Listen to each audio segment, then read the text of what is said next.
പലിശയില്ലാത്ത ജീവിതമായിരിക്കണം ഉണ്ടാവേണ്ടത്. ഒരു ദിർഹം പലിശയിലൂടെ ഉള്ളത് 30 വ്യഭിചാരത്തിനേക്കാൾ കടുപ്പെന്ന് പറഞ്ഞാൽ അത് വെറുതെ പറയണല്ലോ.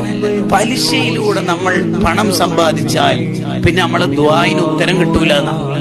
മഹാനായ സഅദ് ബിൻ അബീ വഖാസ് റളിയല്ലാഹു അൻഹു നബി സല്ലല്ലാഹു അലൈഹി വസല്ലം തങ്ങളോട് പറയുണ്ടല്ലോ, നബിയെ, ദുആഇന് ഉത്തരം കിട്ടുന്ന ആളായിട്ട് എന്നെ തങ്ങളൊന്ന് ദ്വാരന്ന് മാറ്റി തരാവോ എന്ന് പറഞ്ഞാൽ ഞാൻ ദ്വാരക്കും വലിയ ഉത്തരം കിട്ടണം എനിക്ക്.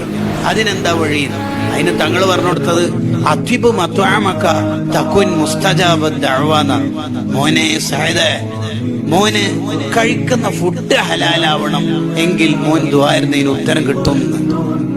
നമ്മൾ ഹറാമായ സമ്പാദ്യമാണെങ്കിൽ, മത്വഅമുഹു ഹറാം, ഫുഡ് ഹറാമാണെങ്കിൽ ഫഅന്നാ യുസ്തജാബു, എങ്ങനെയാ ദുആഇന് ഉത്തരം കിട്ടുക എന്ന് നബി സല്ലല്ലാഹു അലൈഹി വസല്ലം തങ്ങൾ ചോദിക്കുന്ന ചോദ്യമാണ്.